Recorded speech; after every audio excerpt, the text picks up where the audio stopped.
Acho que todo mundo agora foi avisado disso. Enfim, boa noite a todos e todas. Estamos aqui com mais de 100 pessoas no Zoom. A gente está testando uma modalidade nova, uma funcionalidade nova para a nossa Semana da Logoterapia Clínica. Esse já é o nosso terceiro lançamento do curso Logoterapia Clínica. E, como sempre, a gente tenta fazer formatos em que seja mais possível essa interação. O objetivo é que realmente seja um momento de aprendizado e que vocês consigam sanar dúvidas, aprender mais, e não simplesmente estar quase como se fosse uma palestra, né? Então, a ideia é que a gente consiga ter um nível de interação aqui muito bacana. Bom, para quem não me conhece, não me segue ainda, eu sou Lorena Bandeira, eu sou psicóloga, sou logoterapeuta, já estudo a logoterapia há mais de 15 anos, né? Já sou formada em psicologia há mais de 10 anos, acho que já são 11 anos que eu sou formada, e tenho um percurso desde sempre com a logoterapia, né? Eu nunca mudei de área, né? A logoterapia sempre foi minha primeira escolha, e sigo com ela até hoje. E atualmente eu produzo conteúdo na internet com logoterapia, com os meus cursos, né, com o objetivo de democratizar mais esse conhecimento, democratizar mais esse conteúdo, que para mim é super importante. Já atuei como professora universitária, hoje ainda atuo, mas não mais em nível de graduação, mas em nível de pós-graduação. Então, atualmente, eu estou na produção de conteúdo como psicóloga clínica e supervisora, né? Para quem me seguiu recentemente, deve ter acompanhado aí os grupos de covisão que eu e outras duas colegas logoterapeutas nós mediamos. E, além disso, também ainda atuo como professora, especificamente em programas de pós-graduação. Bom, vamos lá, né? Outra informação que também é super importante para quem ainda não está situado, não está familiarizado, desde fevereiro desse ano, então, vou fazer 2 meses, eu sou nômade digital, então eu passo um mês em cada lugar deste mundo. Atualmente eu estou no Equador, então aqui são 5 horas da tarde, né? A gente está 2 horas antes do horário do Brasil. Então, aqui são 5 horas e eu fico aqui até segunda-feira. Segunda-feira eu já estou mudando para um outro destino, estou indo para a Colômbia, e aí por aí segue, né? Isso também faz parte de uma vida com sentido, porque além de logoterapeuta, obviamente, eu sou logovivente. E essa decisão também atravessou uma percepção, um encontro de sentido. Bom, gente, vou explicar como é que vai ser o formato dessas 3 aulas. É muito importante. Primeira coisa, quem ainda não estava inscrito nessa aula, é muito importante. Vocês vão lá no link, se inscreva, porque ao final de cada aula a gente vai ter exercícios. O objetivo é que vocês consigam praticar o que a gente o que a gente vai estudar aqui, o que a gente vai discutir aqui. Então, é muito importante que quem ainda não se inscreveu, depois vai lá no meu perfil, tá? No Instagram, e se inscreve, porque aí você vai receber essas informações que são cruciais. E aí, esse formato de aulas, ele vai ser diferente. Por quê? Primeira coisa diferente que eu pensei em trazer é um caso clínico, né? Sempre quando eu falo de clínica, as pessoas têm dúvida, tá, mas e na prática, e na prática, e na prática? Então, hoje, a gente vai ter como base aqui a discussão da clínica logoterapêutica, mas a gente vai utilizar um caso clínico como base, que é o caso clínico de Ana, que eu construí e elaborei exatamente para essa aula. E o desenvolvimento desse caso clínico vai acompanhar essas 3 aulas. Então, hoje a gente vai dar início, vai conhecer um pouquinho quem é Diana, qual é a demanda que ela traz. A gente vai ver uma transcrição da primeira sessão, e aí o desenrolar deste caso clínico, aí vocês vão ter que vir amanhã e quinta-feira, para acompanhar o desfecho, né? Então, o modelo, a estruturação, né? A gente definiu da forma que pudesse ser o mais proveitosa possível para que, de fato, agregasse para a vida de vocês. Mas antes da gente entrar no caso clínico de Ana, vamos aprofundar um pouquinho mais sobre a clínica logoterapêutica? Então, Primeira coisa para quem ainda está aí desavisado, ainda está meio perdido, ainda está tentando conhecer um pouquinho sobre a logoterapia, eu trouxe aqui uma introdução sobre o que é a logoterapia, tá? Então, gente, vocês escutarem algum barulho aqui de rua, é porque eu estou numa rua bem movimentada e agora é horário de final de expediente, né? Então, o pessoal está indo para casa, tá? Então, é natural que vocês escutem, vez ou outra, um barulho, mas nada que vai atrapalhar o bom andamento, tá bom?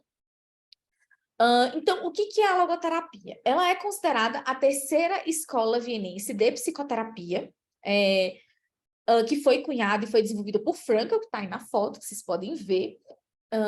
Ela tem a Viena, ela tem um grande impacto assim científico, não só cultural, mas científico principalmente, sobretudo quando se pensa a psicologia e a psicoterapia. Porque as três escolas de Viena, que seria, no caso, a psicanálise, a psicologia individual e a logoterapia, elas têm vertentes bem distintas, né? Mas elas se entrelaçam de alguma forma, historicamente, né? Me perguntaram aqui, até que horas vai a palestra hoje? Olha, eu tô mediando em 1h30, então, assim, vão se preparando. Senta, separa, senta no sofá, senta na cama, puxa o caderno, anota aí tudo, porque hoje é fenomenológico, mas a gente vai conseguir dar conta, vai ser show. Então, historicamente, elas se entrelaçam. Primeiro, a gente tem que falar até geograficamente, né? Ano passado, quem acompanhou o lançamento do Logoterapia Clínica ano passado sabe que a gente fez diretamente de Viena, inclusive, né? O lugar onde Frankl nasce. E são muito próximos as escolas, as casas deles, né? A casa de Frankl, a casa de Freud e a casa de Adler, que é onde funcionam os museus correspondentes de cada um deles, é muito próximo, assim. Então, isso já demarca um pouco a relação de ambos, né? Tanto de Freud com... Separei até um lanche, show. Tanto de Freud com Frankl, quanto também Adler nesse processo. A logoterapia é o que a gente considera uma abordagem centrada no sentido. E por que isso é importante trazer esse termo, tá? Quando vocês forem pesquisar artigos científicos, sobretudo fora do Brasil, artigos em inglês, é interessante que vocês não fixem só no descritor logoterapia. Explorem também os descritores abordagem centrada no sentido, porque essas abordagens, esse termo, normalmente é o termo utilizado para fazer referência à logoterapia em outros lugares, sobretudo nos artigos científicos. Então, muitas vezes, algumas pessoas chegam para mim e falam, Lorena, não encontro artigo em logoterapia, mas está procurando que descritor? Só logoterapia? Procura sentido, procura abordagem centrada no sentido, que você vai encontrar outros materiais aí também mais abrangentes. Mas é importante destacar que ela é uma abordagem centrada no sentido, mas não só nisso. E por que eu falo isso, né? Porque muitas pessoas, elas ainda alimentam a ideia de que a logoterapeuta só fala de sentido. E que a logoterapia, portanto, é só isso. E não é uma verdade, né? Isso não é uma verdade. O sentido, claro, vamos dizer assim, é como se fosse uma culminância, mas existem vários outros conceitos que atravessam esse chegar nesse sentido, esse perceber esse sentido. Então, claro, o sentido é um conceito super importante, mas não é o único conceito da logoterapia, ok? Outra coisa super importante aí que estão perguntando, essa aula vai ser salva sim, tá? Vocês vão ter disponível essa aula no YouTube. E aí, se vocês quiserem, os slides, tira foto dos detalhes, mas aqui são só tópicos, então fiquem muito atentos ao que eu falo, porque o que eu falo vai complementar muito o que está aqui. Não adianta de nada você ter o slide, mas você não compreendeu o que é a fala. Então, se você quiser, tira uma fotinha rápida aqui do slide e anota as coisas que eu estou falando, porque slide ele é só uma base para vocês saberem o que é que eu estou discutindo, mas estejam muito atentos ao que eu estou falando, porque, de fato, isso é importante. Mas a aula vai ficar salva, sim, no YouTube, lá no meu canal, vocês podem conferir esse material e também outros vídeos que estão lá, tá bom? E a gente vai ver um pouquinho sobre isso, né? Quais são esses outros conceitos que estão atravessados na logoterapia? Outra coisa que é super importante e que muitas pessoas deslizam um pouco aí é sobre qual é a base epistemológica da logoterapia, e que é a fenomenológica existencial. Então, assim, não é adequado dizer, isso é super importante, tá, gente? Não é adequado dizer que a logoterapia é humanista, porque a logoterapia, ela não tem nenhuma base, assim, Frankl, ele não se utilizou de nenhum conceito, nenhum teórico da psicologia humanista para desenvolver a logoterapia. Então, é por isso que a gente não pode dizer que a logoterapia é humanista. Mas a gente pode sim dizer que Frankl é um humanista, no sentido de promover um olhar mais humano ao ser humano. Então, tenham muito cuidado quando vocês falarem, a logoterapia é humanista. Ela não é. Ela é fenomenológica existencial, o que significa dizer que os autores que Frankl se baseou para construir a sua proposta clínica foram os autores da fenomenologia, especificamente Husserl, Max Scheler e Heidegger. Claro, outros autores aí também influenciam, enfim, mas esses são os principais, né? E também autores do existencialismo.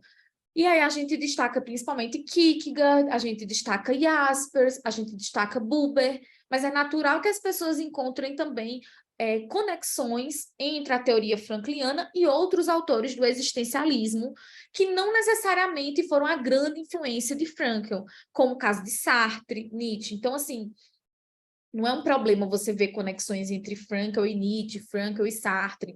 Não foram os grandes autores que Frankl se baseou, né? Mas, claro, eles estão ali também em alguns escritos de Frankl, então não é um erro, tá? E importante destacar.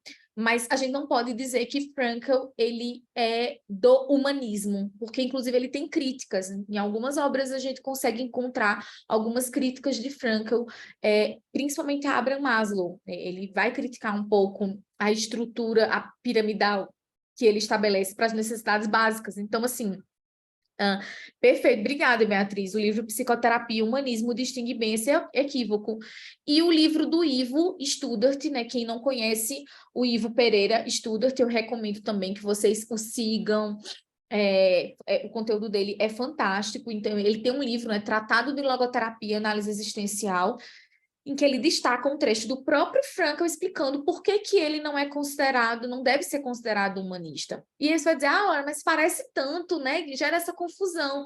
Gera essa confusão mesmo, porque essas três escolas, o humanismo, fenomenologia e existencialismo, elas têm um ponto em comum, que é a crítica a perspectivas muito reducionistas na psicologia. Eles criticam veementemente esse olhar reducionista do ser humano, como se tudo fosse um comportamento, simplesmente um comportamento, como se tudo fosse modulado, como se tudo pudesse ser patologizado. E o olhar que Frankl, Rogers, enfim, e outros autores que elaboram uma clínica a partir dessas perspectivas, vão trazer uma visão muito diferente com relação a isso. E que eu acho que, inclusive, é uma visão muito atual, sabe? Eu acho que a gente precisa problematizar mesmo, questionar como as pessoas têm olhado para a psicologia atualmente, né? Elas têm olhado para as pessoas de uma forma muito patológica, né? Qual é a explicação disso? Como é que a psicologia explica? Como é que eu trato isso? Como é que eu curo isso? Então, assim, também a gente ter um olhar com relação a isso e levar em consideração outros aspectos, né? Isso é ser psicólogo, humano, acima de tudo. É você reconhecer que você está ali direcionado para uma outra pessoa humana, né? Robson aqui, boa observação. Ainda hoje existe confusão sobre a definição. Existe muita confusão ainda sobre essa definição. Inclusive, tem um outro vídeo lá, vídeo no meu canal, que eu falo um pouquinho também sobre isso, né? Por que a logoterapia é fenomenológica existencial e não humanista. Bom, vamos seguir aqui, que ainda tem muita coisa para a gente discutir. Olha, a base teórica da logoterapia, isso aqui é só um resuminho da teoria, tá, gente? A gente ainda vai entrar na clínica e ainda vai ver o caso. Então, a base teórica da logoterapia, ela se estrutura muito em tríades, né? Frankl, ele facilita muito, inclusive, nossa vida nesse sentido. Então, ele estrutura muito em tríades as suas teorias. Tem outras tríades aqui, eu trouxe as três principais, mas existem outras tríades que a gente poderia aprofundar aqui, como é o caso da tríade trágica. Não vou trazer aqui agora, mas essas são as três principais tríades, se você quiser se aprofundar um pouquinho mais na logoterapia. Veja, não é só sentido. A gente tem a tríade básica, que é a compreensão da visão de homem e de mundo de Frankl, que é um ser livre, um ser que é direcionado para uma vontade de sentido. E a vontade de sentido, na visão de Frankl, é a motivação básica da nossa existência. Ele não vai negar prazer e nem vai negar a necessidade de poder do homem. Ele não vai nesse caminho. Mas o que Frankl vai colocar é que, em última instância, o homem ele vai se questionar sobre o quanto a sua vida realmente teve sentido, quanto sua vida foi significativa efetivamente. Então, a tríade básica, como a gente já diz, né, ela é a base para você compreender quem é o homem na visão logoterapêutica. Outra coisa que também é importante, outro conceito que também é super importante na logoterapia é a tríade dos valores. Frankl, ele vai dizer que o caminho para reconhecer um sentido é através dos valores. E aí ele traz 3 principais categorias, que são caminhos pelos quais a pessoa pode encontrar um sentido. O homem pode encontrar um sentido através de algo que ele deixa ao mundo, que seria um valor criativo. Então, o próprio Frankl, ele demonstra isso quando ele escreve os seus livros, né? Ele se eterniza. Então, assim, ele deixou algo para o mundo. Deixou uma coisa muito significativa, inclusive, para o mundo, né? Então, ali, nesse deixar algo para o outro, que, inclusive, às vezes eu nem sei quem é esse outro, eu posso encontrar um sentido. Tipo, para mim aqui agora. Poxa, às vezes eu recebo feedbacks tão positivos das pessoas. Olha, você não tem noção como a aula contribuiu, como a aula me ajudou. E assim, é muito bom estar nesse lugar de você ajudar, compartilhar e trocar. Então, isso é muito significativo para mim. Então, o trabalho é uma via de encontrar um sentido, sim. Seja um trabalho remunerado, seja um trabalho voluntário. Além disso, a gente também pode encontrar sentido através das relações, das conexões com os outros. Então, isso pode, quando eu falo as conexões com os outros, com o mundo, eu estou falando da família, eu estou falando de amigos, eu estou falando de parceiro, eu estou falando de uma divindade ou não, não é uma condição, que esse é outro grande equívoco das pessoas quando vão estudar a logoterapia, achar que a logoterapia, ela pressupõe a crença em um Deus, e isso não é uma verdade. Você acreditar em uma divindade, ou enfim, qualquer outra religião que seja, e que não necessariamente acredite em uma divindade, porque tem religiões que não têm um Deus, uma figura divina, podem sim ser um caminho para encontrar sentido, mas não é o único, né? Não é o único caminho. Então, Frankl, ele vai colocar sim sobre a importância que a religião e a religiosidade pode ter na vida do ser humano, mas ele não coloca isso como uma condição. Você precisa ter uma religião, você precisa ser religioso para você encontrar um sentido. É um caminho. A natureza também é uma possibilidade de você encontrar ali um sentido. Então, além disso, Frankl também vai colocar a terceira via. Então, a gente já viu a primeira, que é o valor, quando eu deixo algo para o mundo. A segunda, quando eu estabeleço conexões com o outro. E a terceira é quando eu experiencio situações limite em que eu consigo superar a mim mesmo, né? Que é o que Frankl vai chamar da tríade trágica. Então, nessas situações de dor, culpa, morte, nós amadurecemos enquanto seres humanos, e isso também nos proporciona a possibilidade de encontrar sentido. Então, vocês começam a perceber que encontrar sentido não é simplesmente só aquela coisa, ai, que lindo, felicidade. Não, muitas vezes o sentido ele pode estar atrelado, sim, a uma situação de sofrimento. O que não significa que a gente precisa assumir uma postura masoquista diante da vida. Ah, eu tenho que sofrer para encontrar um sentido. Não, você não tem que, né? Mas o sofrimento inevitavelmente vem para a nossa vida. E a partir disso a gente consegue, sim, amadurecer, a gente consegue aprender e tudo mais, tá? Além disso, tem uma terceira tríade que é basilar na logoterapia, que é a tríade do sentido. Frankl ele vai colocar sobre um sentido último na vida, mas eu percebo, e Frankl também percebeu, que as pessoas às vezes idealizam muito essa noção de sentido. Ah, é o sentido da minha vida. E Frankl ele não fala só desse sentido último da existência, mas ele vai falar também do sentido cotidiano, do sentido diário, do sentido situacional. Cada situação é possível de encontrar sentido. Então, eu espero que essa situação em que agora em que vocês estão aqui, ela tenha, proporcione sentido para vocês também, né? Então, é possível a gente encontrar sentido na vida, que corresponde às situações diárias e cotidianas. é possível a gente encontrar o sentido da vida, um sentido final ali, né? No final da nossa existência, a gente consegue olhar ali e perceber, que eu me realizei. E é possível também a gente perceber um sentido no mundo, que é aquele sentido que está para além da nossa compreensão, muitas vezes racional. Então, ele muitas vezes ele se sustenta na nossa crença, né? O que faz com que eu tenha encontrado uma pessoa naquele período da minha vida, naquele momento, não se explica. Então, a gente vai, através do suprassentido, tentar dar um sentido para aquilo que não parece ter muito sentido. Deu para acompanhar? Gente, isso é o resumo do resumo, assim. É importante que vocês vão aprofundando também é importante que vocês vão aprofundando também nas obras de Frankl, né? Tem outros cursos que trabalham só com essa base da logoterapia, dos conceitos principais, que são super importantes vocês conhecerem também. E aí, vamos para uma outra pergunta que muitas vezes eu recebo também. Qual é o diferencial da logoterapia? O que ela tem de tão diferente assim? E que cada vez mais as pessoas têm falado mais sobre a logoterapia, né? De fato, nos últimos anos, a gente tem um crescimento muito substancial da busca e interesse das pessoas pela logoterapia. E muitas pessoas questionam, né? Eu vou te responder isso aqui já já, tá, Luciana? Pode deixar as obras. Então, muitas pessoas questionam, tá, mas qual é o grande diferencial? O que ela tem de tão diferente assim? Primeiro, a visão de homem da logoterapia, ela é muito particular. E aí, eu sei que vocês podem ter escutado na faculdade, ou até fora da faculdade, olha, mas para decidir qual abordagem que vocês querem trabalhar, vocês não têm que escolher por visão de homem, você tem que escolher pelo que tem mais evidência. E eu sempre respondi para os meus alunos e continuo respondendo nos espaços que eu posso, dá para alinhar as duas coisas. É totalmente possível alinhar as duas coisas. Porque existem visões diferentes.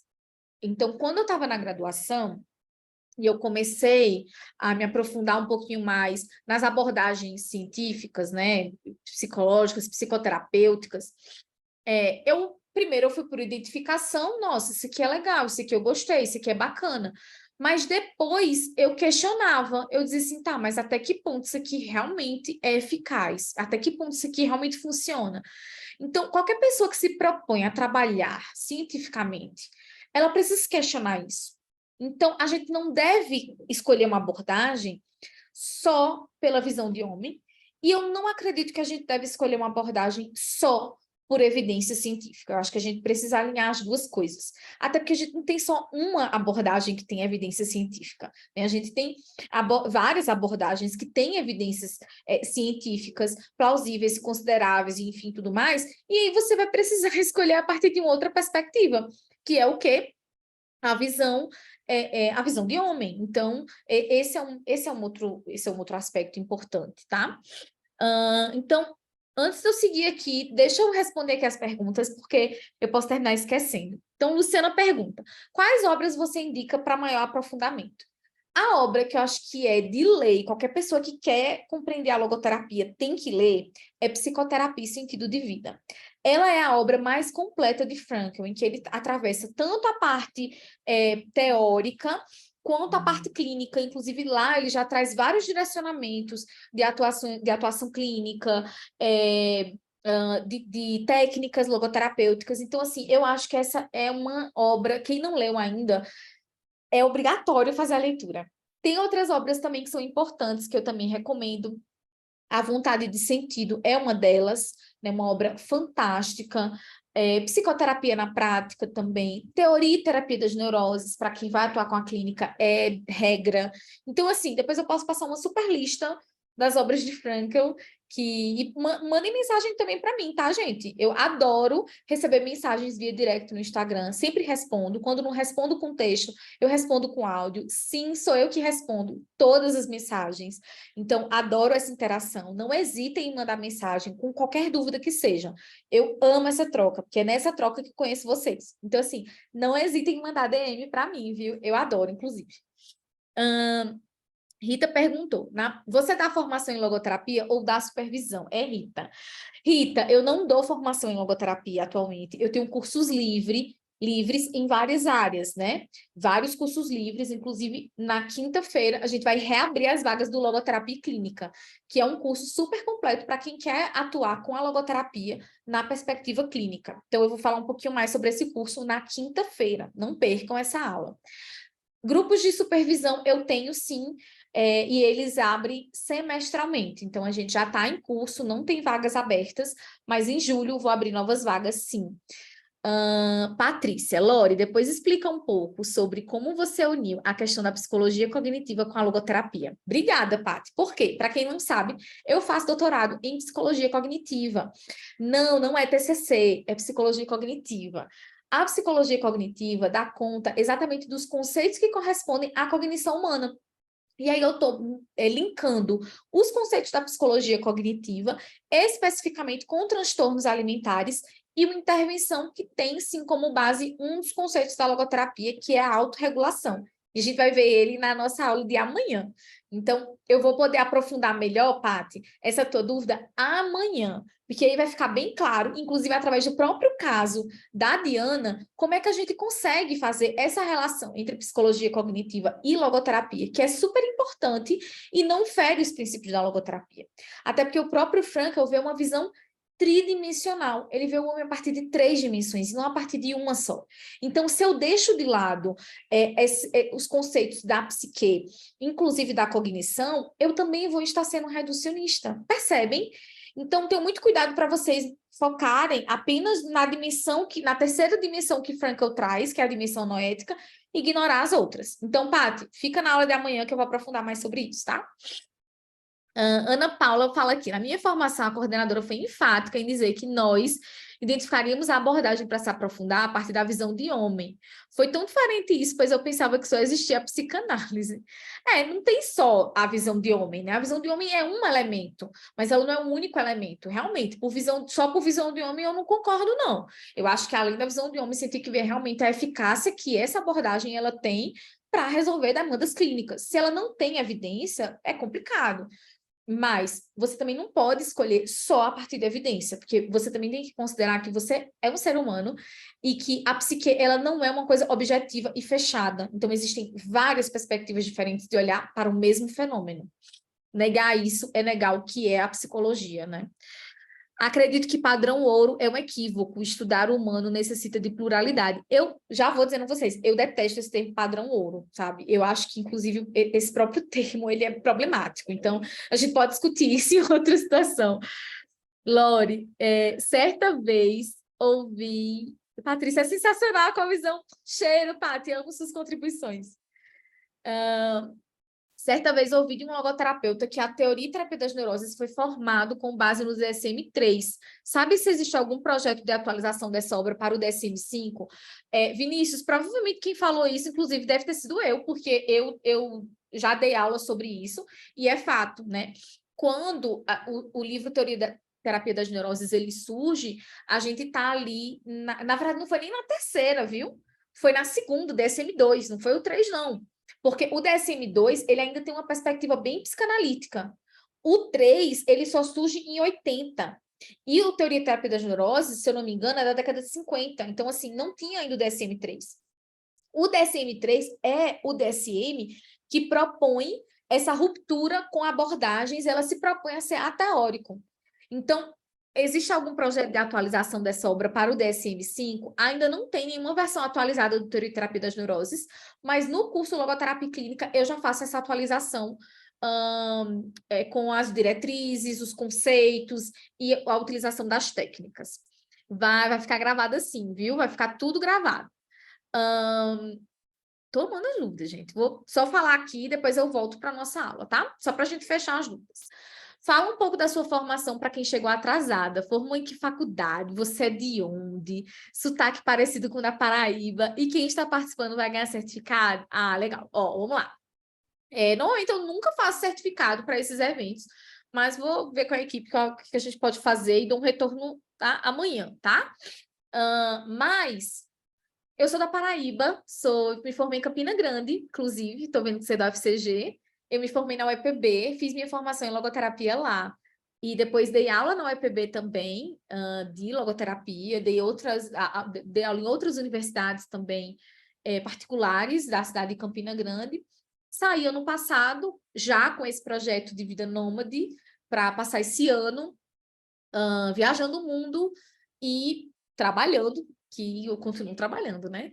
Então, fiz minha formação e conheci a logoterapia já há mais de 15 anos, e já estudo a logoterapia há mais de 15 anos, tá, gente? Esse rostinho novo, não engana vocês não, tá? Já estudo há algum tempo. A síndrome de burnout e o TDAH podem ser quadradas como somatopsicogênica pela logoterapia ou em outra classificação? Olha, é bem complicado até hoje, pensando no DSM atual, a gente falar em somatopsicogênica, sabe? Doença psicossomática. Ela não entra muito nessa conceitualização. Então, o ideal é que você se sustente, se estruture no que o DSM, que é a nossa referência enquanto manual nosográfico, ele propõe. Bom, tem muita coisa aqui ainda, gente. Calma que eu vou voltar aqui, tá? Para as outras dúvidas. Não vou perder as outras dúvidas, mas só para a gente não perder aqui da aula. Então, a gente tem uma visão de homem muito clara na logoterapia. Eu vou aprofundar como é que é essa visão de homem. É um olhar para as potencialidades. Então, a logoterapia, Frankl, ele não olha apenas aquilo que está em processo de sofrimento e adoecimento do ser humano. Ele olha principalmente para aquilo que a pessoa pode ser, aquilo que ainda é potencial para auxiliar ela a vivenciar. É muito fácil a gente identificar as limitações, é muito fácil identificar os condicionantes. O olhar da logoterapia vai além, ele vai identificar também potencialidades. Até porque uma das bases da clínica logoterapêutica é a mudança. Como é que eu posso fazer com que essa pessoa mude? Mesmo que ela tenha uma condição psicopatológica que comprometa significativamente, que é o caso de um transtorno de personalidade, por exemplo. Ainda existe potencialidade, ainda existe uma esfera de liberdade, e a logoterapia vai dizer que sim. Agora, a gente vai precisar compreender como é que eu estruturo isso, né? E técnicas e uma estrutura clínica. A logoterapia tem técnicas específicas e tem também uma estrutura clínica específica que a gente vai ver aqui. Então, a visão de homem da logoterapia, diferentemente de qualquer outra abordagem, compreende 3 dimensões. Todas as outras abordagens, elas vão compreender apenas 2 dimensões, a dimensão física e a psíquica. A única que compreende o homem a partir de 3 dimensões é Frankl, é a logoterapia, com a dimensão noética. Você vai dizer, mas as outras abordagens, elas consideram a espiritualidade, consideram espiritualidade, mas não espiritualidade enquanto dimensão, simplesmente como fenômeno, e fenômeno psíquico. E é um grande problema, na visão da logoterapia, perceber a espiritualidade apenas como fenômeno psíquico, porque ela é passível de adoecimento. E a grande questão aqui que a logoterapia propõe é exatamente essa dimensão que é saudável e que sustenta esse homem nas suas potencialidades, que é exatamente a dimensão noética. Então, isso é super importante, porque Frankl não vê o homem a partir de uma única dimensão, então não é só a dimensão noética. Aí você vai me perguntar, Lorena, e o que é que parte dessa dimensão noética? Eu não vou dizer assim o que é que ela tem, porque Frankl não trabalha com a ideia de estrutura, mas o que parte dessa dimensão noética? Nossos valores, a nossa vontade de sentido, vai anotando aí, valores, vontade de sentido, a espiritualidade, que independe de religião, tá? Espiritualidade é uma coisa, religião é outra. Todos nós somos seres espirituais, né? Todos nós temos uma crença. Não necessariamente precisa ser uma divindade, mas todos nós temos uma crença. E o ponto principal, assim, básico, é que a gente, inclusive, acredita em nós mesmos, né? E uma outra coisa que também parte da dimensão noética são as nossas potencialidades, que isso vai ser tema para a nossa aula de amanhã, tá? A gente vai ver como é que é esse desenvolvimento de potencialidades na logoterapia, sobretudo a partir do psicodiagnóstico.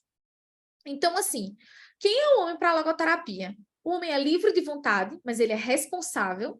Então, a logoterapia não vai trabalhar com a ideia de só, você é livre. Não, você é livre, mas você também é responsável pelo aquilo que você decide, por aquilo que você decide. O homem, ele é orientado para os valores e para o sentido. Ele não é impulsionado. Frankl não trabalha a ideia de pulsão, de que o homem, simplesmente ele é impulsionado para os valores. Não, ele é atraído pelos valores e decide por eles. Então, Frankl, inclusive, vai falar, amor é uma decisão. E isso choca muitas pessoas. Não, não, como assim amor é uma decisão? Não, amor é um sentimento. Tá, você pode sentir o amor do mundo todinho. Ele precisa se concretizar em ação. Valores, eles precisam ser concretos. Eu não posso amar só dentro do meu coração, não, minha gente. Eu preciso amar em ações concretas. Então, quando eu faço um favor, um café, cuidado, né, do meu parceiro e tudo mais, né, o próprio ato de fidelidade, tudo isso são atos de amor que você tem para com o outro. Então, amor não é simplesmente algo impulsionado, é algo que eu deliberadamente eu escolho e eu sou responsável pelas decisões que eu tomo, como a gente já viu aqui, né? E como eu já falei, para a logoterapia, o homem é um ser espiritual pessoal. O que é que isso quer dizer? Que ele, essas três dimensões, elas se atravessam, elas conversam entre si. Então, é por isso que não dá para eu olhar, eu ser logoterapeuta, só me aprofundando na dimensão noética e não ter noção nenhuma da dimensão física e não ter noção nenhuma da dimensão psíquica. Isso é um grande erro. É importante que você tenha compreensão das três dimensões, tá? Super importante isso.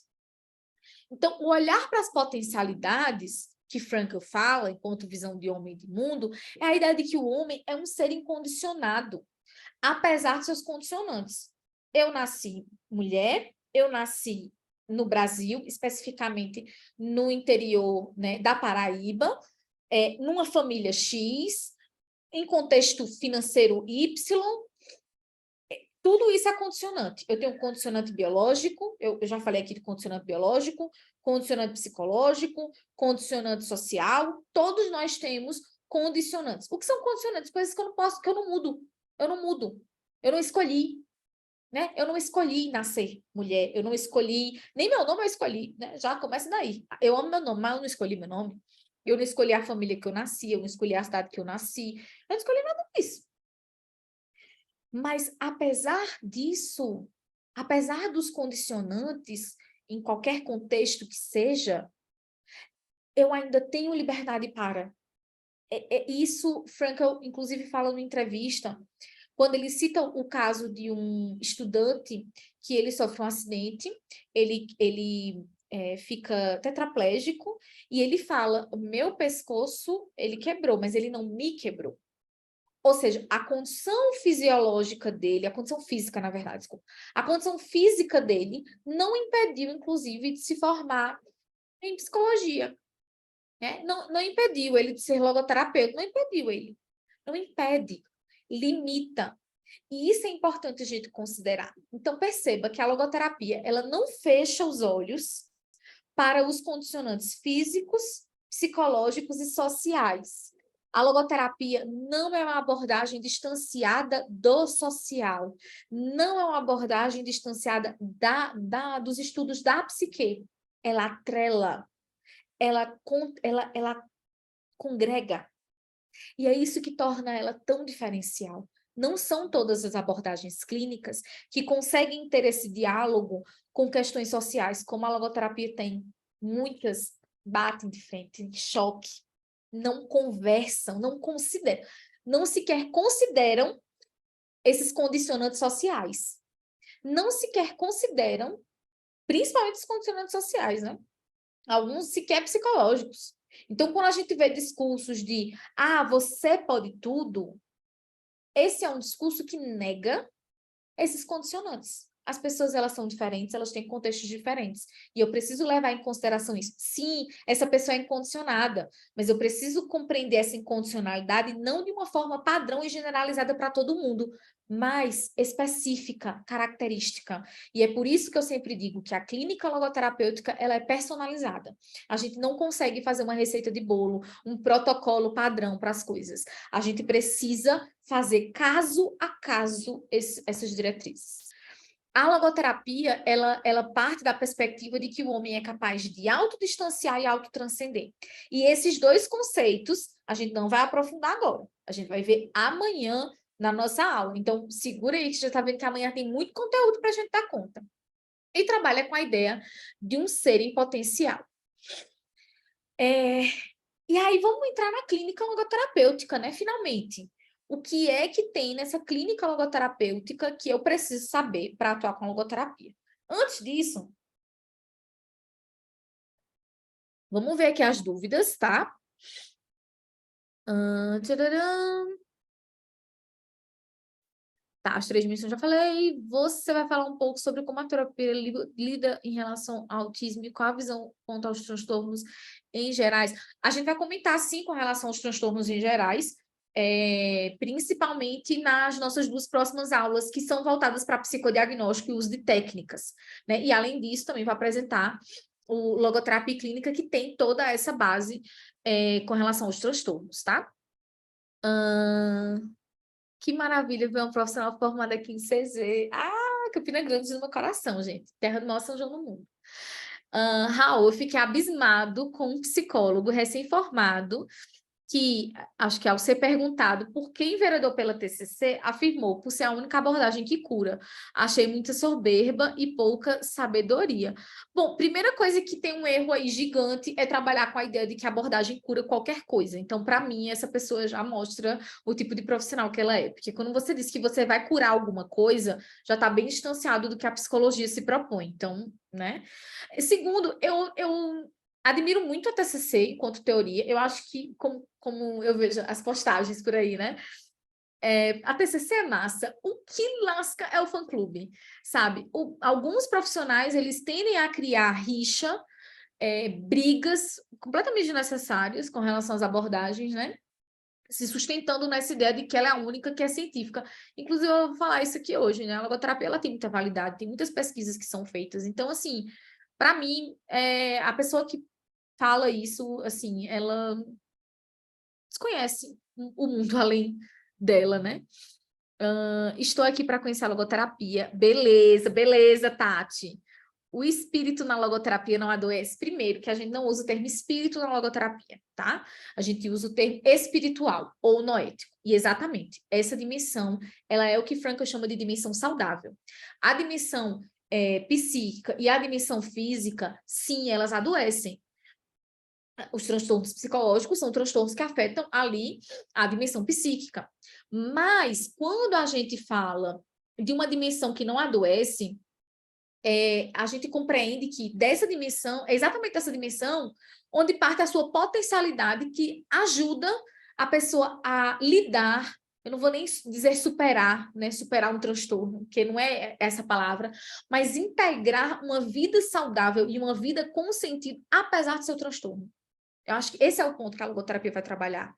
Então, assim, muitos transtornos, eles não têm essa cura, né? A gente não trabalha com esse termo cura, mas, assim, muitos transtornos, eles mantêm uma frequência sintomática ali, que é prejudicial. Então, o que a gente precisa fazer enquanto logoterapeuta é auxiliar essa pessoa a lidar e viver de forma saudável, apesar dessa condição, que é um condicionante, porque um transtorno psicológico é um condicionante psicológico, percebe?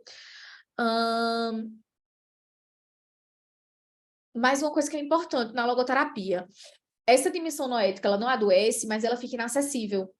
Então, muitas pessoas, elas têm, quando elas estão nesse processo de adoecimento psicológico, elas têm dificuldade de acessar as suas potencialidades, de reconhecer a capacidade que elas têm frente àquela situação, percebe? De reconhecer seus valores. Então, muitas vezes, elas nem reconhecem aquilo que é importante para elas simplesmente pegam o que elas acham que é importante para o outro, vivem a vida de outra pessoa e não encontram sentido. E continua nesse processo de adoecimento, né? Vai ficar gravado assim, Kelly. Considerar os contos, com certeza, Bárbara, já vou te responder, Lu. Qual o olhar da logoterapia? Vamos lá, vamos por vez, tá? Então, Luciana pergunta, você poderia dar um exemplo para melhor fixar essa questão de considerar os condicionantes? Uma pessoa que é, né, diagnosticada com autismo, pegando o exemplo aqui que colocaram, o autismo, ele vai ser um condicionante? Vai ser um condicionante porque é um diagnóstico que é feito para aquela pessoa. Mas essa pessoa ainda é livre para, apesar disso, sim. Então, condicionante é tudo aquilo que pode, não é que vai, é que pode assumir algum tipo de limitação para essa pessoa. Mas além disso, Franca vai dizer que o homem é um ser incondicionado. Então, apesar disso que poderia representar uma limitação, essa pessoa consegue superar essas adversidades para encontrar um sentido na vida, realizar seus valores, estabelecer relações saudáveis, viver de uma forma autêntica. Então, o lugar onde você nasce, ele também pode ser um condicionante. Uma pessoa que nasce numa situação de vulnerabilidade social, né? Mora numa favela, por exemplo. Isso é um condicionante social. Claro que é um condicionante social.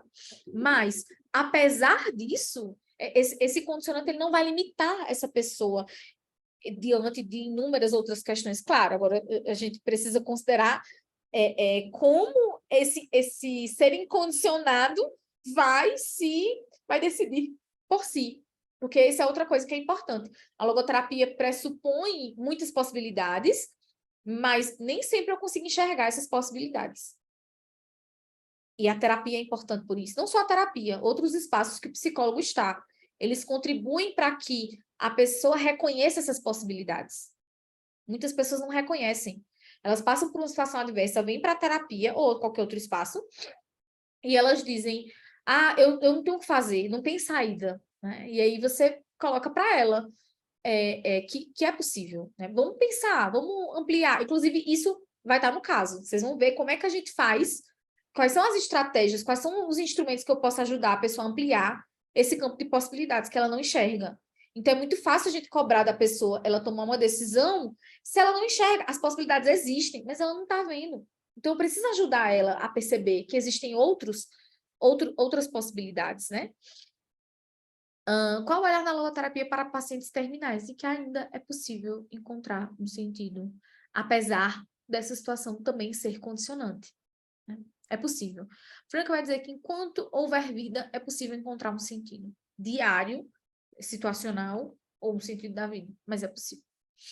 E, sobretudo, o olhar da logoterapia, ele casa muito com a perspectiva dos principais autores que trabalham com cuidados paliativos, que é essa ideia da dignidade na finitude. Né? Quem pode usar a logoterapia? Tá, então vamos lá, Petro, que essa pergunta ela é bem complicada. Olha, qualquer pessoa pode ser psicoterapeuta, essa é uma grande verdade. Né? A gente não tem nenhuma legislação que especifique que psicólogo pode ser psicoterapeuta. Então, em tese, qualquer pessoa pode ser psicoterapeuta, desde que faça uma especialização, uma formação em logoterapia, seja psicólogo ou não. O grande diferencial do psicólogo é conseguir alinhar a prática da psicoterapia com a avaliação psicológica, se assim ele quiser, porque não é todo mundo que quer trabalhar com avaliação. O logoterapeuta também pode, já respondendo essa possível dúvida que viria, né? Mas, enfim, acho que deu para responder, né? Vitória pergunta: você acha que sua formação determinou na escolha dessa abordagem? Pergunto isso porque a UFCG é muito voltada para a psicanálise, pela própria formação dos professores, e eu me senti muito tentada a seguir, mas achei insuficiente para mim em muitos aspectos. Eu vejo justamente como uma abordagem que eu concordo na visão de homem, mas me questiono sobre muitos conceitos. Tá, eu vou te responder o seguinte: a logoterapia, ela não era a abordagem, na época que eu fiz, ela não era a abordagem top, vamos dizer assim, de escolha, não, viu? Na universidade que eu me formei, a psicanálise era o bambambam de escolhas. Então, eu acho que quanto mais você conhece, e aí por isso a importância de ser logovivente, sabe? E Vitória. E não só com relação a isso. Isso está cotidianamente na nossa vida, gente. Você tá lá na faculdade e alguém diz assim, mas você já vai criar seu Instagram de profissional? Às vezes você nem gosta de Instagram, mas você sente que você só vai ser um profissional de sucesso se você tiver um Instagram que você alimente. Eu gosto de fazer isso, mas não é o único caminho para você ser um profissional reconhecido. Então, acho que essa coisa da gente, às vezes, seguir esse comportamento de manada, ele é cotidiano na nossa vida. Quanto mais você se reconhecer, Vitória, nos seus valores, naquilo que você quer enquanto profissional, mais dotada de sentido vão ser as suas escolhas. Então, para mim, eu estava indo contra... Da minha turma, quando eu me formei, 6 pessoas foram para a logoterapia. Dessas 6, eu acho que só 2 ou 3 atuam ainda hoje com a logoterapia. Hoje a realidade é bem diferente, né? Mas na minha época era isso que tinha.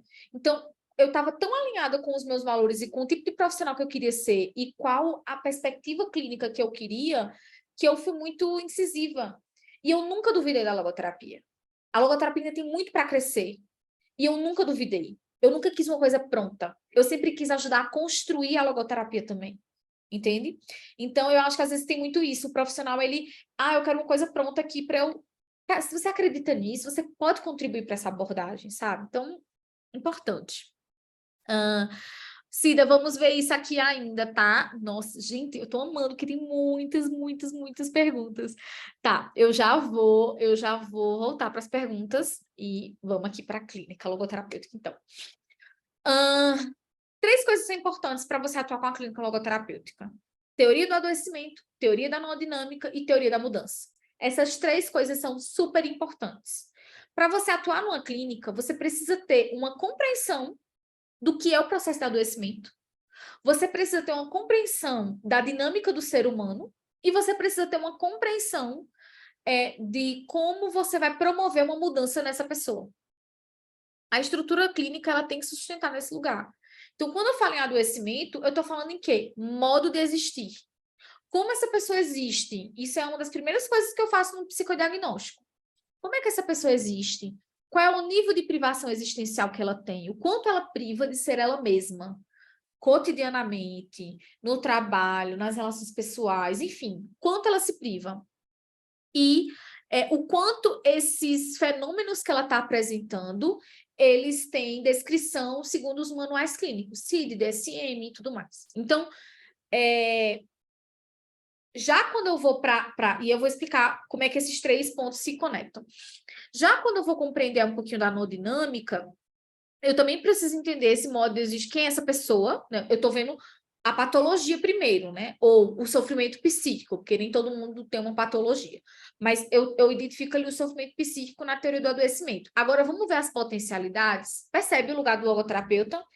Deixa eu ver o que é que está limitado. Agora, deixa eu ver o que é possível. Então, eu vou perceber quais são as potencialidades, qual é o nível de presença, qual é o nível de busca de sentido. Então, eu tenho aqui o que é limitado, eu tenho aqui o que é potencial, e aí eu vou fazer qual é o fio condutor para transformar esse possível no real. Como é que eu faço para que essas potencialidades elas se concretizem e, em função disso, minimize esse adoecimento? Uso de técnicas, uso de instrumentos e uso de outras práticas interventivas, que é o que a gente vai ver aqui na prática. Como é que isso acontece? Como é que isso se estrutura? Então, quando eu vou compreender um pouquinho como é que esse adoecimento acontece, isso faz parte do psicodiagnóstico. Quando eu for compreender um pouquinho dessa anodinâmica desse consultante, eu também estou fazendo um psicodiagnóstico. Mas quando eu já vou estruturar processos de mudança, isso já é o meu plano de tratamento. Qual é o caminho que eu vou fazer para fazer com que esse adoecimento não agrave e essas potencialidades se manifestem. Esse é o caminho que o logoterapeuta faz. Eu identifico o adoecimento, eu identifico o sofrimento psíquico, eu identifico as potencialidades que essa pessoa tem, eu identifico como pode acontecer isso, e depois eu vou traçar caminhos e estratégias para tornar isso concreto. Em cada caso, eu vou fazer isso. Absolutamente cada caso.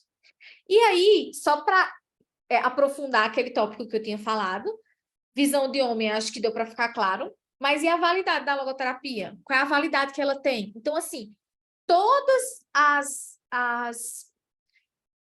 os feixes da pirâmide das evidências, todos eles, a gente tem estudos de logoterapia. Seja em português, seja em inglês. Foi ao contrário aqui, ó. É o contrário, gente. A opinião do expert fica embaixo e a meta-análise fica lá em cima.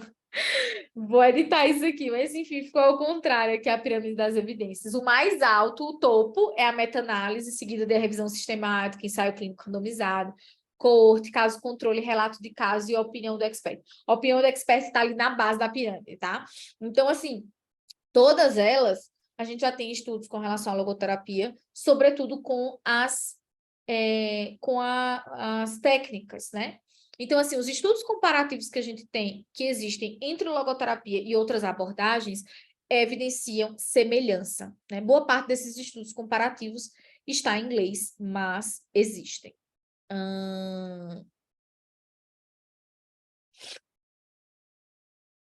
Bom, agora vamos ver como é que isso se dá efetivamente na prática, né? Vamos para o caso clínico, então. Mas antes disso, deixa eu terminar de responder as dúvidas que ficaram aqui, que foram muitas. E eu tô amando isso.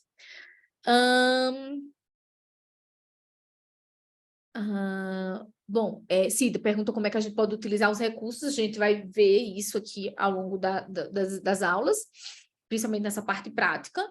Vanildo pergunta, Lorena, eu sou uma curiosa da logoterapia e você é maravilhosa em seu partilho, obrigada. Se possível, traz um pouco como é o manejo com crianças.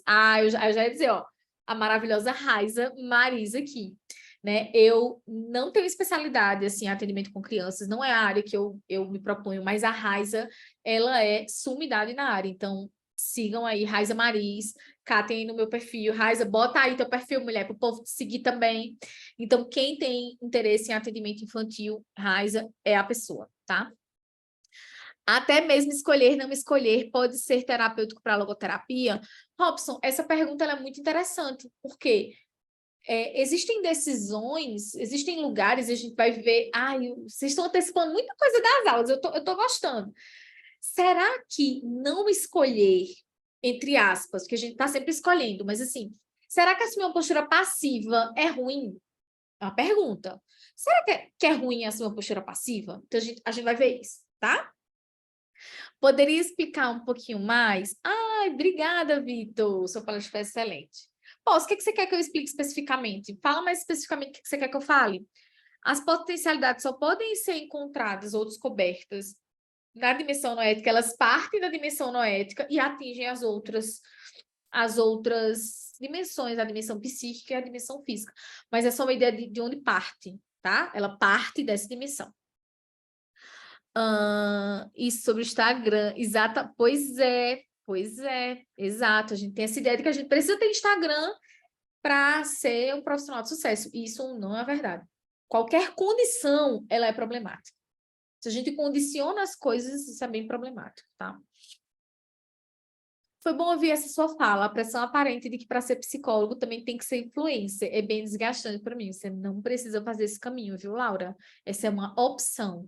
E é a opção mais fácil hoje, realmente, mas não é a única opção, tá? Simone aqui muito bem colocou, da Elaine, maravilhosa, na UFCG. E quem precisar também de indicação, gente, pode mandar mensagem. Lorena, psicólogo, logoterapeuta, lugar X, Y, manda no meu Instagram que eu ajudo, tá? Mas aí estão pedindo teu Instagram, mulher. Bota teu Instagram. Ok, estão pedindo para falar mais sobre a dimensão noética. Tudo bem, gente, seja um pouco mais específico. O que vocês querem que eu fale mais sobre a dimensão noética aqui no finalzinho? Eu tiro essas dúvidas, tá?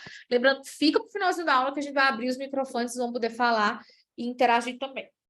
Gente, para a gente conhecer um pouquinho como é que é a clínica da logoterapia, como é que é o logoterapeuta, como é que ele faz as conduções, eu trouxe um caso clínico base, tá? Então, a gente vai ver, a gente vai conhecer hoje Diana. Quem é Diana? Qual é a demanda da Diana? Como é que as perguntas elas são feitas? E aos poucos a gente vai vendo se Diana vai tendo evolução ou não com a clínica logoterapêutica. Vamos lá, então? Apresentando aqui para vocês o caso clínico. Diana tem 37 anos, ela é recém-divorciada, tem 2 filhos, um de 17 anos e um outro de 15, fruto de um casamento que durou 19 anos. A relação acabou após uma infidelidade do marido, que foi revelada pelo próprio a ela. O casamento já vinha atravessando crises e distanciamento há algum tempo. E após esse evento, em comum acordo, decidiram encerrar a relação. O fim foi anunciado aos filhos e o marido, Pedro, saiu de casa. O filho mais novo decidiu continuar morando com a mãe, enquanto o mais velho já iria mudar de cidade após a aprovação no vestibular de design. Diana é engenheira, renomada em sua cidade e bem-sucedida. Frequentemente participa de eventos sociais na cidade e relata incômodo diante de cobranças sociais do seu círculo. Olha as cobranças aí já aparecendo, tá? Então, já tem uma questão aí no casamento, que foi infidelidade. Agora aparece aqui também um incômodo diante de cobranças sociais com relação ao seu círculo social, de amigos, enfim. Se descreve como uma pessoa reservada, observadora e desconfiada. Relata demorar para confiar nas pessoas. Considera ter apenas uma grande amiga, Tula, de mais de 20 anos, que conheceu na faculdade e é arquiteta. A rotina de Diana é de trabalho durante o dia e de eventos à noite, ou ficar em casa com sua família. Nos finais de semana, costumava se refugiar na casa da mãe, numa praia perto da cidade com a família. Quando casada, costumava fazer viagens com o marido, mas desde a separação ocorrida há quase um ano, não tem feito viagens de lazer, apenas a trabalho. Há 2 meses vem percebendo hábitos incomuns de alimentação, que, segundo ela, nunca tinham acontecido. Em momentos em que costuma estar só em casa, seja durante a semana ou fins de semana, quando não vai à casa da mãe, relata sentir-se ansiosa e descontar na comida e bebida. Mesmo sem fome, come grandes quantidades de alimento e depois, sentindo-se muito cheia, termina por vomitar o que comeu. Ao perceber a frequência com que isso acontecia, que chegava a acontecer entre 2 a 3 vezes por semana, decidiu buscar apoio psicológico. Então, aqui a gente já tem algumas indicações que são interessantes, né? Olha, ela começou aí há 2 meses, então, assim, tem todos os padrões de um transtorno de compulsão alimentar, mas não vamos diagnosticar ainda, só vamos ligar o alerta, né? Não vamos ter esse cuidado para a gente não já... Ah, é isso. Nossa preocupação não é essa nesse momento. É mais identificar a repercussão disso. Mas olha o que a gente está vendo, olha. Tem um hábito aí comum de tô ansiosa, desconto na comida, come grande quantidade de alimento e depois termina vomitando o que comeu. E isso acontece com uma frequência considerável, que é de 2 a 3 vezes por semana. Então, isso é uma frequência realmente preocupante, tá? Vamos, então, para a transcrição da primeira sessão, tá certo? Vão anotando aí o que chamar a atenção de vocês, porque no final, quem quiser, a gente pode fazer uma discussãozinha aqui. Então, olha, a transcrição vai ser o seguinte: T é terapeuta e C é consultante, beleza? Terapeuta. Desde quando você relata perceber esse hábito incomum alimentar que mencionou? Eu percebi há 2 meses, mas acho que já começou há cerca de 6 meses. Você poderia me explicar como acontece esse hábito incomum? Olha, aqui uma atenção super importante. A terapeuta, ela está tentando objetivar cada vez mais o que é isso. Ela não nomeia. Ela está usando o conceito que a própria Diana trouxe. Hábito em comum. Ela mencionou o termo hábito em comum. Então, você tem que se sustentar com o termo que o paciente está consultando, que está mencionando. Então, ela diz, você pode, desde quando começou? E ela, mas você pode me explicar como é que acontece? Olha aqui as perguntas. A primeira pergunta, ela quer localizar temporalmente. Desde quando começa isso? Depois, ela vai tentar entender um pouquinho como é que é o processo desse hábito alimentar em comum. E ela diz, percebo que acontece sempre que eu estou só em casa, entediada. Me vejo ansiosa. Não sei explicar. É como se meu peito acelerasse. É como... Não, eu sinto meu coração acelerar. Tento chorar e simplesmente não consigo. E também não entendo o motivo que me levaria a chorar. Se não tiver comida em casa, eu peço por aplicativo, comida calórica. Dificilmente vai ser salada. E olha que eu adoro salada. O que é mais comum é eu pedir um combo de hambúrguer e batata. Às vezes eu peço 2 ou 3 combos. Como e é quando eu choro. Mas não é por estar comendo. Às vezes, como tanto que meu próprio corpo expulsa. Não sou de provocar vômito. Às vezes também misturo com bebida, vinho, principalmente. Acho que ajuda. Então, várias coisas aqui que são importantes. Agindo não é porque, exatamente, Vinícius. Olha aí que coisa interessante. Ela já trouxe várias coisas aqui que são significativas. Ela percebe uma frequência, né? Acontece quando ela está só em casa, entediada. Então, a gente tem um sentimento aí que, percebe que primeiro eu estou aprofundando mais psicologicamente, para depois chegar na dimensão noética. Eu não estou aprofundando ainda a questão de sentido, não. Vejam que o primeiro caminho dela aqui é aprofundar o sintoma que ela está trazendo. Eu não posso já chegar com potencialidade, sentido, valores, filosofia. Não, não, não, não, não. Vamos entender primeiro como é que isso acontece. Então, ela vai dizer, ó, eu me vejo ansiosa. Aí ela descreve, inclusive, no próprio corpo, como é que ela sente. E olha que coisa interessante, gente. Ela não consegue chorar. Mas aí, depois que ela come, é que ela consegue. Depois que ela come muito, que ela se enche, é quando ela consegue esvaziar. Isso é muito significativo, tá? Vocês vão ter esse caso, tá? Você vai ter esse caso, nem se preocupa. Você mencionou que antes de pedir a comida, tenta chorar e não consegue. Mas quando está comendo, consegue chorar. Como você avalia essa situação? Olha aqui, a terapeuta, sou eu, no caso, ficticiamente, né? Ficticiamente, essa palavra existe, meu Deus? Enfim, fingindo que sou eu, né? Que é um caso fictício. Ela coloca para a Diana. Como é que ela dá o fato e aí, como é que você vê isso? Ela que precisa chegar nesses processos conscientes, gente. Eu só vou trazer os elementos que são importantes, eu vou alinhar eles aqui, toma aqui, o que é que tu tá vendo aqui?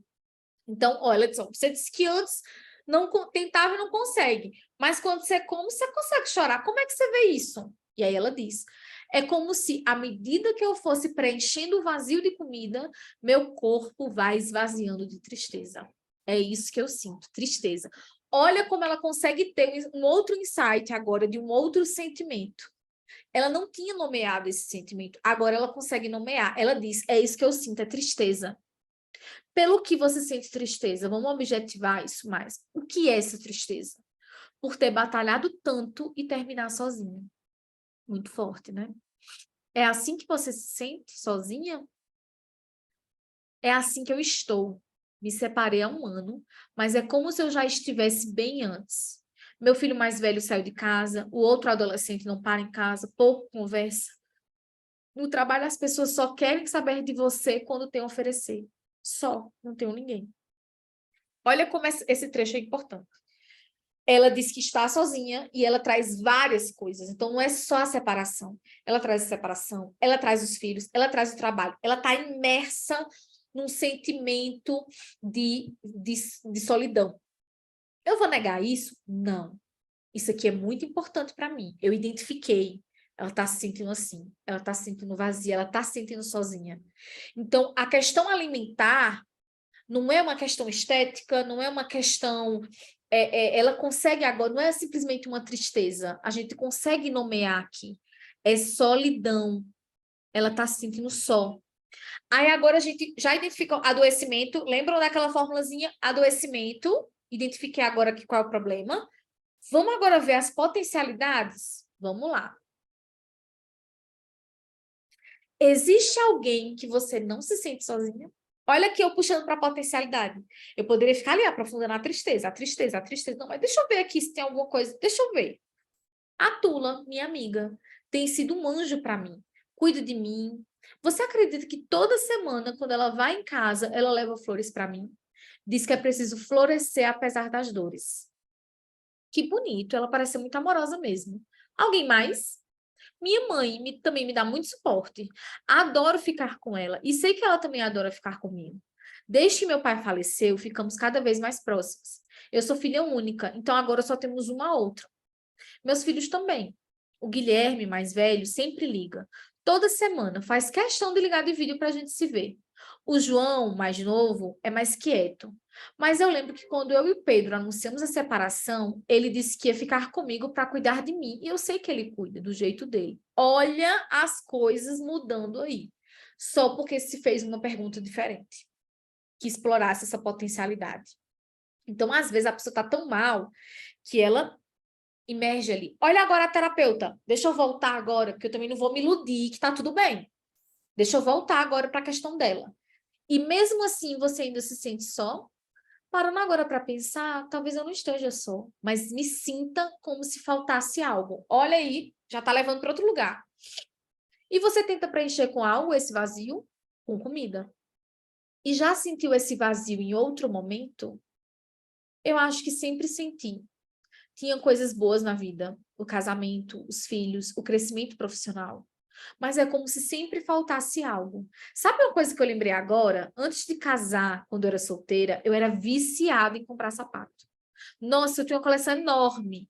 Quando eu tava triste, ia lá e comprava. Aí o Pedro me pediu em casamento. Nossa, eu fiquei tão feliz. Parei de comprar sapato e decidi, inclusive, vender os que tinha para ajudar a pagar as contas do casamento. Vocês já estão começando a perceber que existe um padrão aí, né? Interessante. A gente ficou casado por 2 anos até vir o Guilherme. Foi tudo maravilhoso. 2 anos depois veio o João. Nossa, daí eu acho que uns 8, 9 anos depois. Nossa, estou lembrando agora. Ela diz o quê? Eu comecei a focar muito no trabalho, mas assim, muito mesmo, sabe? E bom, eu tive um ótimo retorno disso, mas foi porque na época o casamento não ia bem. Eu estava mal e eu acho que eu descontei no trabalho. Padrão de palavras. Ela falou, descontou, do mesmo jeito que ela fala que desconta na comida. Estejam atentos a isso. Padrões de palavras. Eles não são aleatórios. Você está lembrando de várias coisas. Quer me dizer algo do que está lembrando? E aí ela diz: eu acho que eu sempre tive um problema de descontar nas coisas, né? Você acha? Não sei. Talvez precise pensar um pouco mais sobre isso. O que que você acha? Concordo. A terapeuta poderia ter ido por um caminho aqui de dizer, eu acho que você desconta muito nas coisas. Mas em vez de, e que não estaria errado, não estou dizendo nem caminho certo, nem caminho errado. Mas em vez disso, o que é que ela faz? Ela coloca para ela, vamos pensar então sobre isso. E aí, gente, o que será que a Diana vai pensar dessa questão? Ah, isso aí vai ficar para a nossa aula de amanhã. Para vocês saberem o que é que vai acontecer com a Diana, que reflexões ela vai ter desse problema de descontar nas coisas, a gente vai ver na nossa aula de amanhã. Mas, muito importante, a gente vai ter uma atividade, vai ficar para vocês, para quem quiser aprofundar e ver quais essas reflexões que vocês já conseguem estabelecer. Eu vou mostrar para vocês, tá? Então, em um primeiro atendimento, já é possível visualizar e identificar alguns aspectos que serão fundamentais para a elaboração do psicodiagnóstico do plano de tratamento. Dentre esses aspectos, eu gostaria de destacar os recursos noéticos e as estratégias de enfrentamento. Para isso, você deve realizar a atividade que será enviada, destacando observações que conseguir realizar acerca dos recursos noéticos e as estratégias de enfrentamento no caso de Ana. E aí você vai dizer, meu Deus, Lorena, não sei que palavras são essas. O que são os recursos noéticos? O que são as estratégias de enfrentamento? E aí, não se desespera. Eu vou mostrar para vocês como é que ficou a estrutura da atividade que vocês vão receber. Está muito bacana.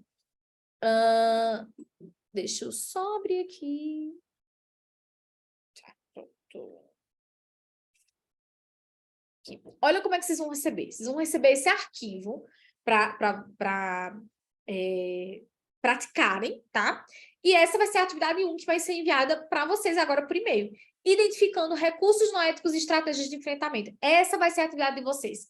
Será que vocês conseguem identificar os recursos noéticos e estratégias de enfrentamento já nessa primeira sessão que teve com a Diana? Então, vocês vão receber uma introdução, o conceito do que são recursos noéticos, com algumas perguntas, o que são estratégias de enfrentamento. Tem um link, inclusive, para um vídeo, para você aprofundar um pouquinho melhor o que são estratégias de enfrentamento, e algumas perguntas para você responder. E aí, ó, não perder nossa próxima aula, que é amanhã, dia 12 de abril, eu vou comentar sobre a atividade, vou explicar como é que é o processo de psicodiagnóstico na logoterapia, e a gente vai ver como é que vai se desenvolver o caso de Diana. É legal, né, gente? Eu tô super empolgada com isso. E agora, deixa eu liberar aqui, ver como é que eu faço para liberar para quem tiver dúvidas, tá? Deixa eu fuçar aqui, porque... participantes.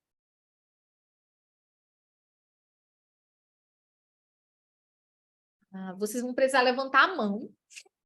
E aí, quando vocês levantarem a mão, eu coloco aqui permitir para falar. Podemos fazer assim, então? Já temos aqui a Cristiana de Magalhães. Vamos liberar para algumas perguntas. Então, quem tiver pergunta, gente, pode ir colocando aí, tá certo? Quem quiser usar o chat e não quiser fazer pergunta,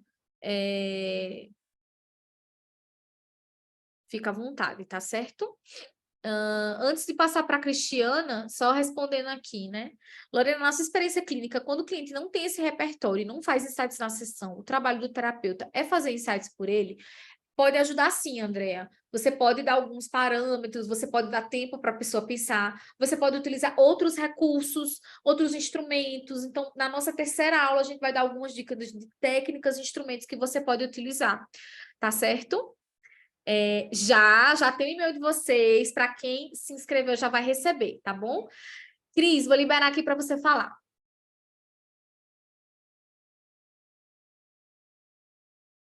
Acho que eu pedi para ativar o som. Você tem que tirar o mudo do seu. Você consegue aí, Cris?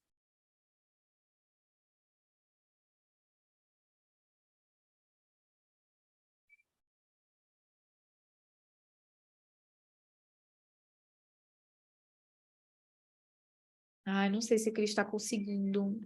Eu estou pedindo para ela ativar o som, mas não está indo. Enfim, tem mais alguma outra dúvida?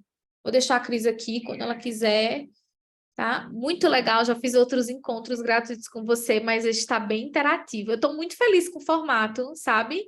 Eu queria realmente que fosse algo que a gente pudesse ser prático.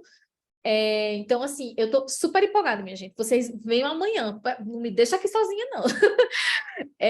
Maxwell, liberei aqui, pedi para ativar o som, ver se dá certo aí. Deu certo? Só tá um pouquinho baixo.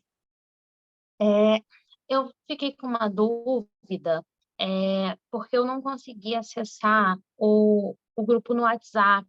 Fica carregando e não entra para mim. Aí eu não quero perder esse material, né, de jeito nenhum. Você vai enviar por e-mail, é isso mesmo que eu entendi? Uhum. Sim, vai ser enviado por e-mail. De toda forma, gente, ó, eu coloquei aqui no chat agora, mas vocês vão receber por e-mail, tá? Então, quem quiser já fazer o download da atividade, já clica aí. Ah, detalhe importante. No final da atividade, tem um anexo com a transcrição do caso clínico de hoje. Então, vocês vão poder ver, rever a transcrição, anotar alguma coisa que seja significativa e responder as perguntas, tá bom? Então, vocês vão ter um anexo dessa primeira sessão. As outras sessões vão ter que vir amanhã para acompanhar. Tá certo, Max? Tá bom, obrigada, Lore. Obrigada Tá. pela aula também. Obrigada. Bom, vamos abrir para mais perguntas. A Rita. Rita, liberei para você.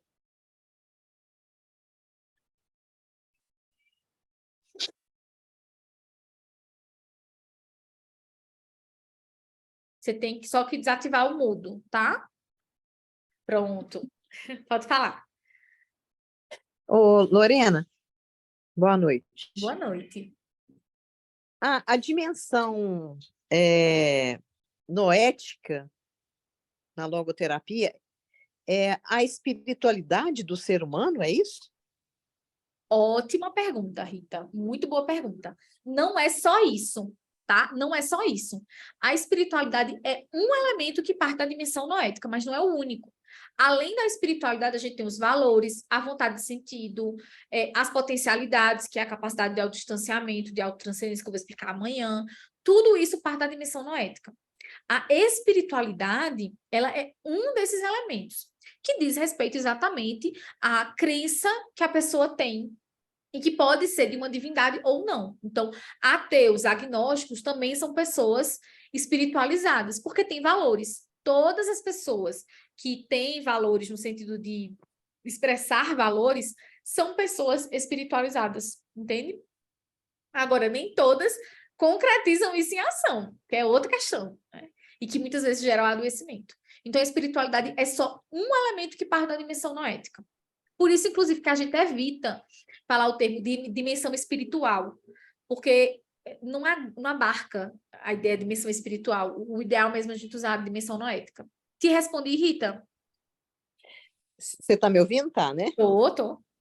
Tá, então você me respondeu. Então, a questão é o seguinte, a espiritualidade é uma perna só. tem a questão da autotranscendência, do autodistanciamento, é isso? Isso, a vontade de sentido, A tudo isso vontade faz de parte da sentido. dimensão noética. Tá bom. É porque achei meio confuso. Eu já tenho um pouquinho de noção, mas isso aí sempre me pegou, sabe?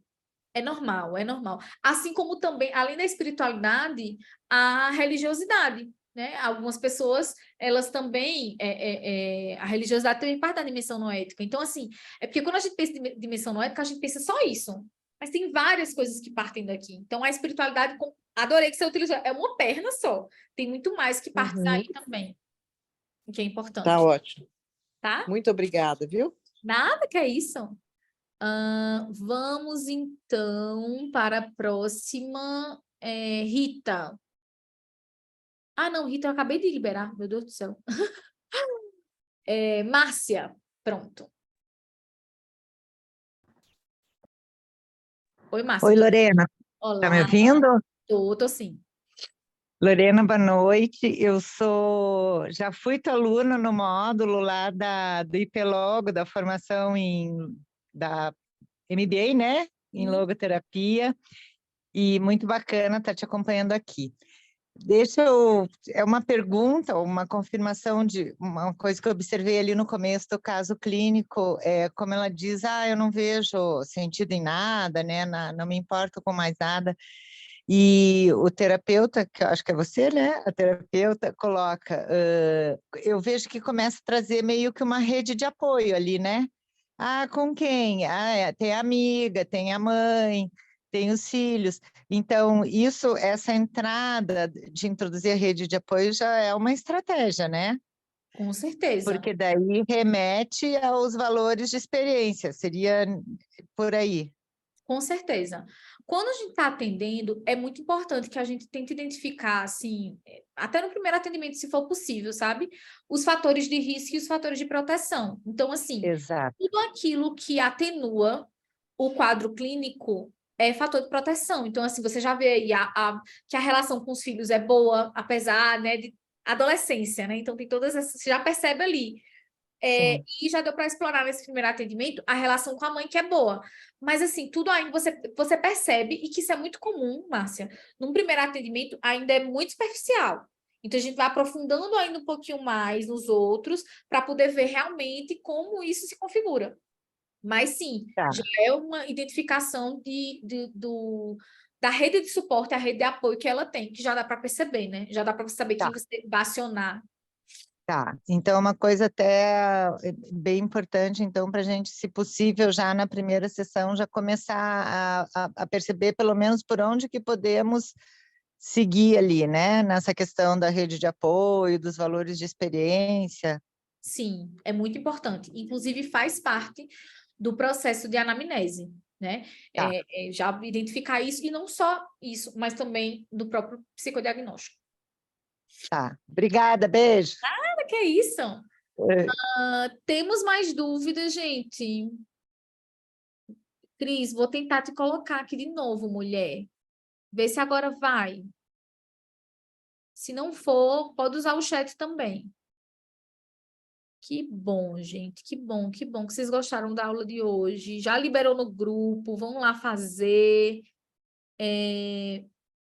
Márcia tem outra dúvida? Não sei se Márcia tem outra dúvida. A mão aqui tá. Acho que não. Bom, acho que fechamos então. Ah, não, a Del aqui tá aqui, tem dúvida. Peraí. Eita, surgiu mais dúvida. Calma. Vera Lúcia, liberei para você. Pode abrir aí o microfone. Tem que só tirar do mudo. Lembrem, sempre quando eu liberar vocês, vocês aparecerem aqui, vocês têm que só tirar do mudo, tá? Então, eu peço para você ativar o som, mas você tem que clicar enquanto a Vera tá ainda aí, vamos pro Adel também, que acho que a Vera não rolou aqui. Adel, consegue falar?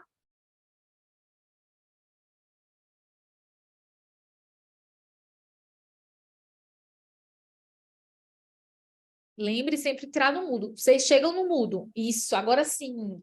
Oi, Tô alô. ouvindo, tô ouvindo. Lorena, deixa eu perguntar. Você comentou que a dimensão noética não adoece, né?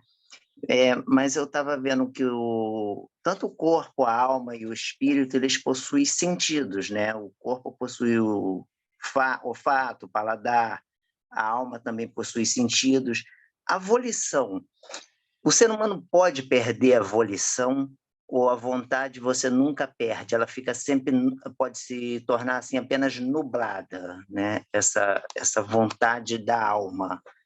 O ser humano pode perder a vontade de viver ou apenas fica nublado isso e você pode resgatar.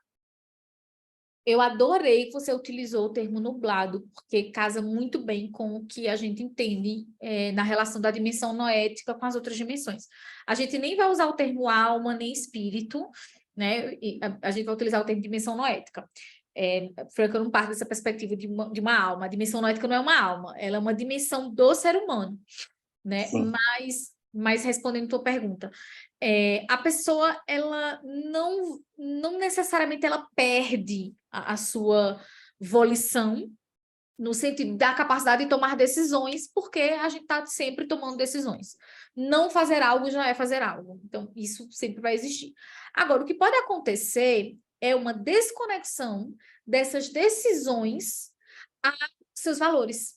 Então, eu tomo decisões, mas elas não necessariamente vão corresponder a uma vontade de sentido minha. E é por isso que quando a gente fala que a pessoa está desconectada com essa sua dimensão, com seus valores, com a sua vontade de sentido, essa dimensão ela fica inacessível. É como se eu não conseguisse chegar nela. Ela está ali. Por isso que eu gostei do nublado. Ela está ali, mas eu não consigo acessar.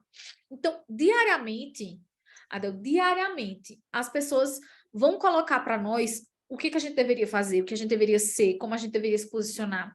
Só que não necessariamente isso que é colocado para a gente diariamente vai necessariamente corresponder a algo que traz sentido para mim.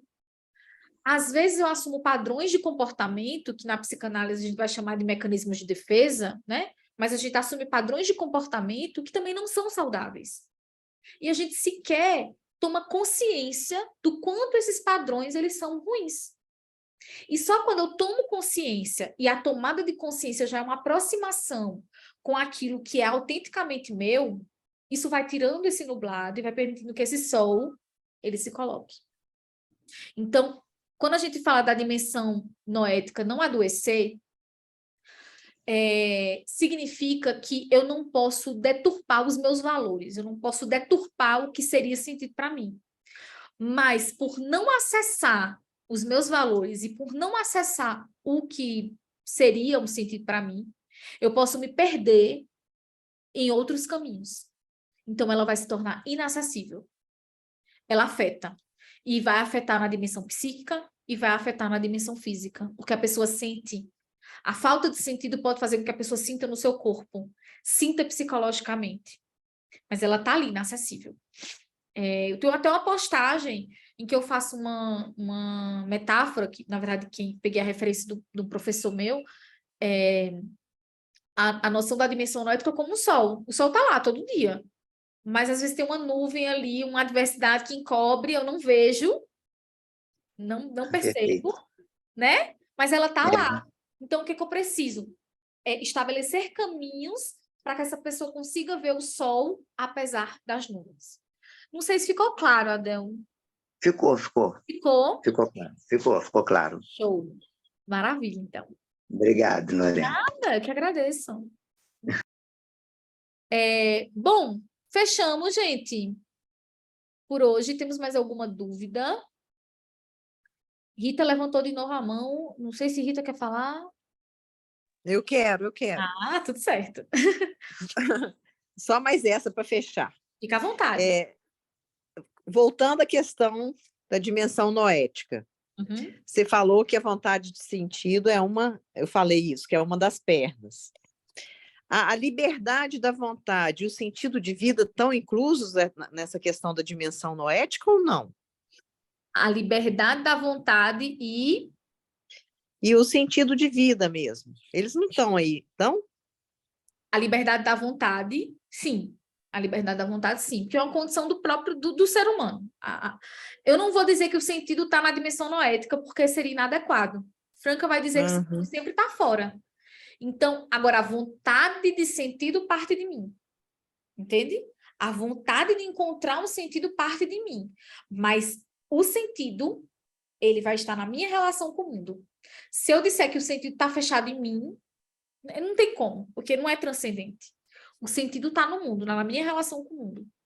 Mas a vontade de sentido, sim. A liberdade e a vontade. Ficou claro? Porque eu sou livre para Sim. querer, para decidir, né? E para querer, exato. Mas eu não posso falar que o sentido está dentro de mim, o sentido está na dimensão noética, o sentido não está na dimensão noética, o sentido está na minha relação com o mundo. Está fora, está na maneira com que eu me relaciono com o mundo, está na maneira com que eu trabalho, está na maneira com que eu me relaciono, está na maneira com que eu deixo algo para o mundo, está na maneira com que eu sofro, mas ele não está dentro de mim, ser de mim. Entende? Entendi. Tá ótimo. Mas a vontade... Obrigada de novo, Lorena. Isso. E boa noite. Boa noite. Ai, gente, que tudo, né? Acho que agora a gente fechou. E aí já sabe, amanhã a gente tem encontro marcado às 7 para a gente ver, então, a continuidade do caso de Ana. E a gente vai aprender também um pouquinho sobre o psicodiagnóstico na logoterapia. Ó, não se cobrem com relação ao exercício. Façam o que for possível. A gente vai tirar as dúvidas aqui. E a ideia é exatamente essa. E não deixe de postar, marcar que eu quero compartilhar e quero ver o que é que vocês estão produzindo. Isso é super importante. Gente, vamos encerrando a aula por aqui hoje. Eu vou deixar agora salvo no YouTube e vocês vão receber o link depois, tá bom? Um cheiro bem grande, a gente tem encontro marcado amanhã. Tchauzinho!